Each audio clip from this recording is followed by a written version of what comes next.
Hello, all of our New Normal followers. Welcome to this special LGBTQ plus history podcast episode. And I'm joined by our trans expert, Cheryl Morgan. Cheryl, how are you doing? I'm good, thank you. And thank you very much for having me on your podcast.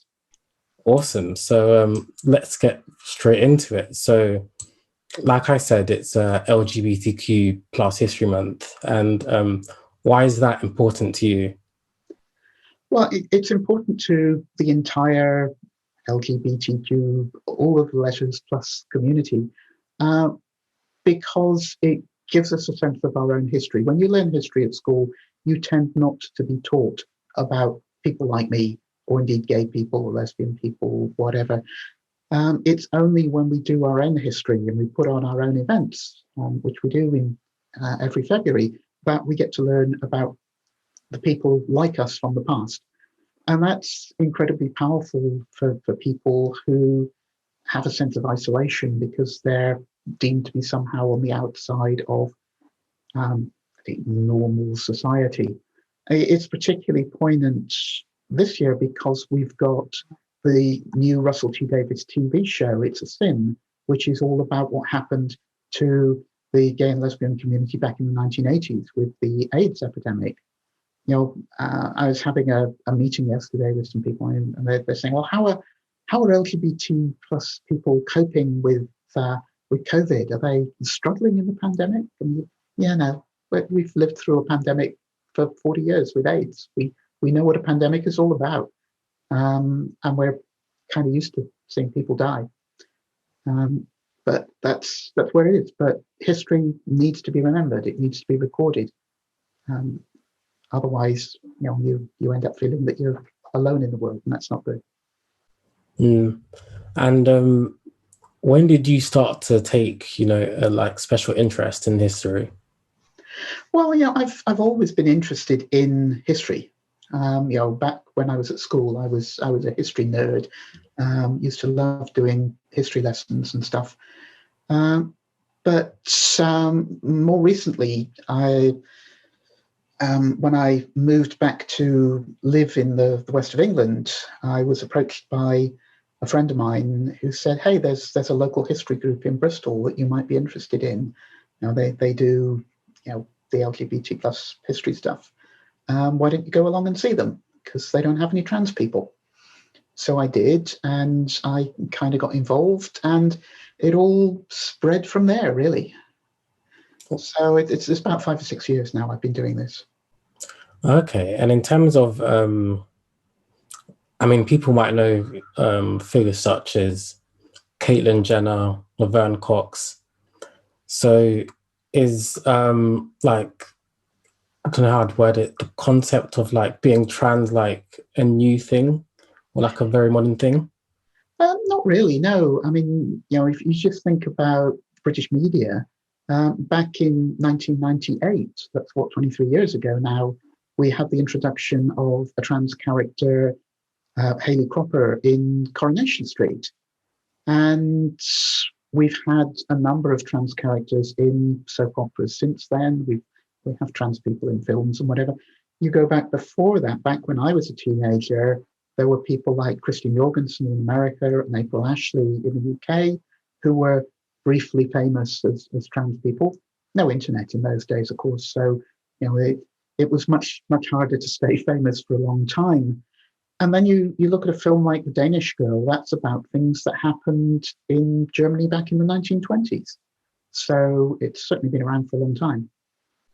Yeah, and, speaking about history as well, do you know anything about how those figures were received at the time?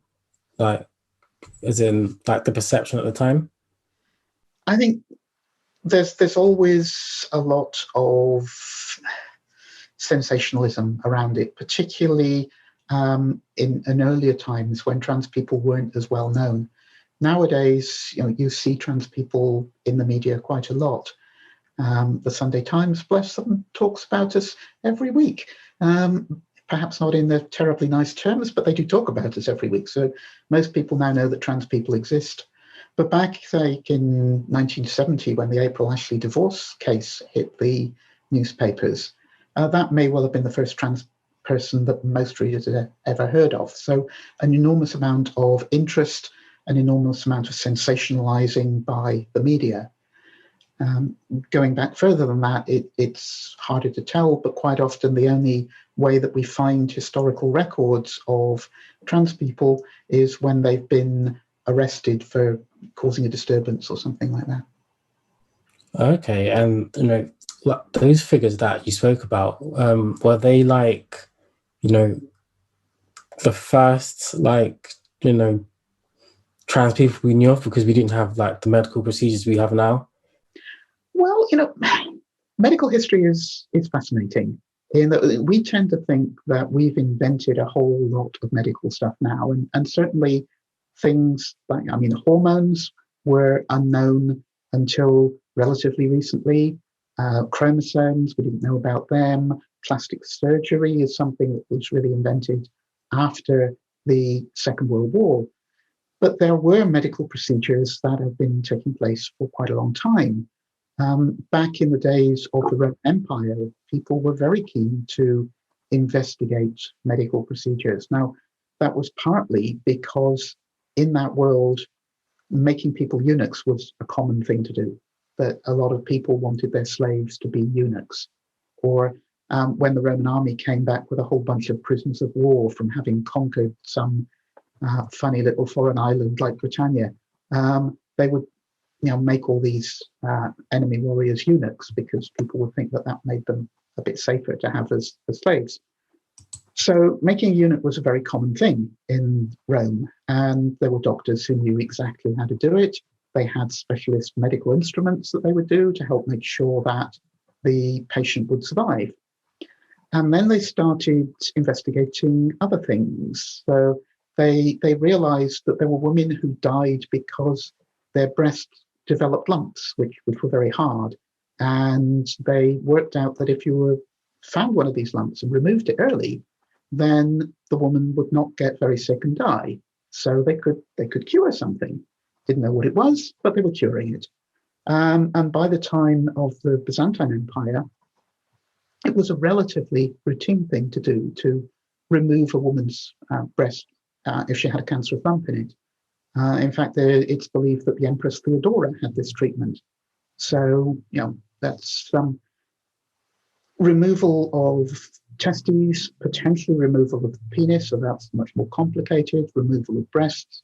All of these things were medical practices that were known about during the Roman Empire.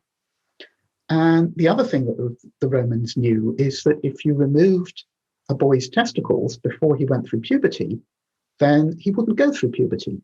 Now, they didn't know what hormones were, but they understood the effects of removing the testicles. So there's a lot of medical intervention that happened during Roman times that we tend to think is modern.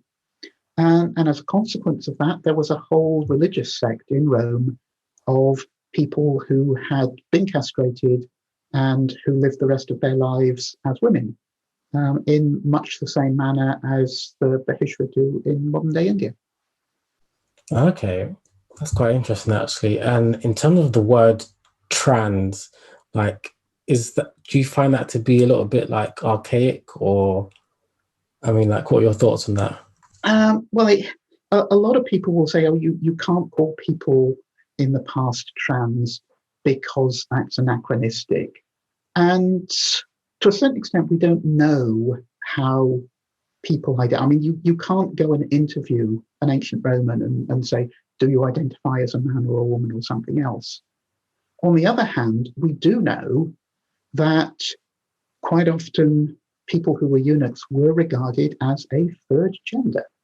I can point at a legal case from Rome where a eunuch was applying to have some money from a friend's will, and the magistrate says, no, I'm sorry, wills only apply to men and women, and you're not one of these, you're something different.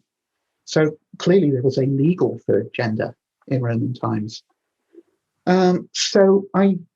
When I'm identifying trans people from the past, obviously I can't say what they think, but I can say how they behave.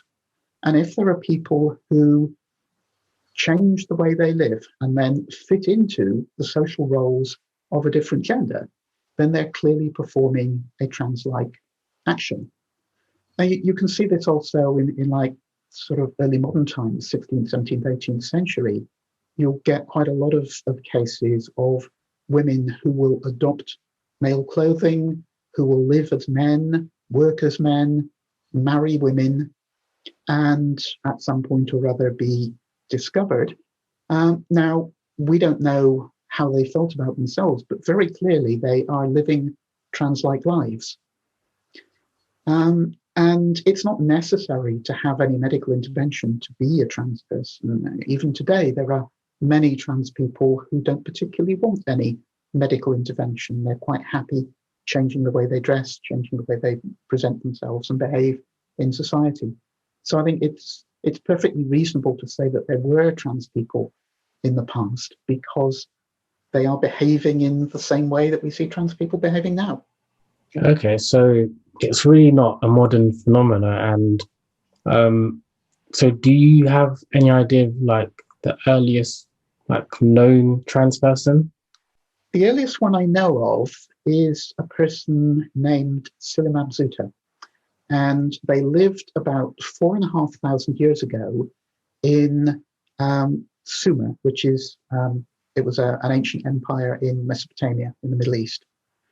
Now, we know that Sila Mabzuta was a trans person because they said so. They were a priest of some sort. They worked for the goddess Inanna, and there was a thing that these priests did, that they would make an offering to the goddess, having a little statue made. It was probably a standard statue that they churned out in large numbers, little tiny thing. But they would write on the back in their cuneiform script, like they have a stylus that they carve into the statue. They would carve a message saying who they were and expressing their devotion to the goddess. And in the British Museum, there is a fragment of one of these statues. It's just like a shoulder and an arm, but it has some of the writing on the back. And it's by this person who names themselves Sila Mabzuta, and they describe themselves as a man-woman. And there are specific cuneiform signs, one for man, one for woman, and they put the two together. So they are clearly indicating that they are both of these things.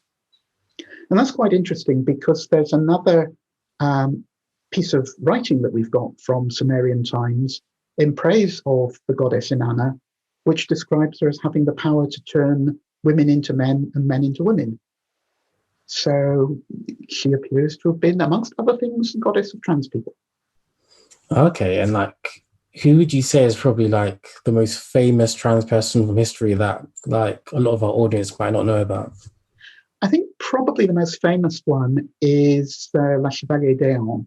Now, she was French. She lived in the 18th century, and her career began, obviously, living as male, where she was a diplomat, a spy in the service of the French government under Louis XV, and then she served in the Dragoons cavalry regiment during the 7 Years' War. Now, France lost that war fairly badly. We stole all of their colonies in India and Canada, and the Prussians under Frederick the Great beat them up in Europe. And Louis XV was very unhappy about this. When the war was over, he decided he was going to invade Britain. And he sent d'Eon as a spy with the cover of being a junior ambassador to London. And d'Eon then went, did the usual spy thing of ingratiating yourself with all the important local people. In this particular case, she plied them with wine from her local town in France, and became quite popular with the Londoners. And then in 1770, rumours started to spread that d'Eon was actually a woman. Now, we don't know who started those rumours, but they quickly caught fire in London society. And Georgian England, people love to gamble, and everybody was betting on whether d'Eon was really male or really female. The London Evening Post reports that up to £60,000 have been wagered on this. And that's about £8 million in today's money. There's a lot of money being at risk. And this went on for some time. And then Louis XV died, and his son, Louis XVI, who was actually a much better king, despite getting his head chopped off by the revolution, he said, I'm going to put a stop to this. I'm declaring that Diane is a woman and going to require that she lives as a woman for the rest of her life. And she did for quite a long time. I mean, through the French Revolution, after Louis had his head chopped off, she still carried on living as a woman. She'd gone back to London by that time, so she avoided the whole terror thing. And she carried on living as a woman until 1810, when she died in her 80s. And of course, she was very famous because everybody in London society knew her. She's had a medical condition named after her. There's an early sexologist called Havelock Ellis who used the word aeonism for what we now call gender dysphoria. And there's also the Beaumont Society, which is a national society for trans people, named after her, because that was her surname, Chevalier. Charlotte de Beaumont Chevalier d'Eon. Wow, like that's been actually genuinely fascinating. Like, if there's anything like you want like people to take away from this, I mean, obviously it's clear that there's a really long history, and it's not just a modern phenomenon that many people would have you believe. But what's something that you would want like people to take away from this? Basically, that trans people have always been with us, but it's a natural part of human society. You can find trans people in any country around the world, and therefore people should just relax and get on with it. Just the same as they are relaxing and getting on with people being gay, or people liking football, or people having red hair, or whatever. Thanks for that, Cheryl. That was like really fascinating. I'm happy that you imparted all your knowledge on us. Well, not all of it. I'm sure it's like a tiny nugget, but thank you for giving us your time. No, it's been a pleasure. I love doing history talks. I'm always happy to come around and do more. And to those listening, I hope you really enjoyed that as much as I did.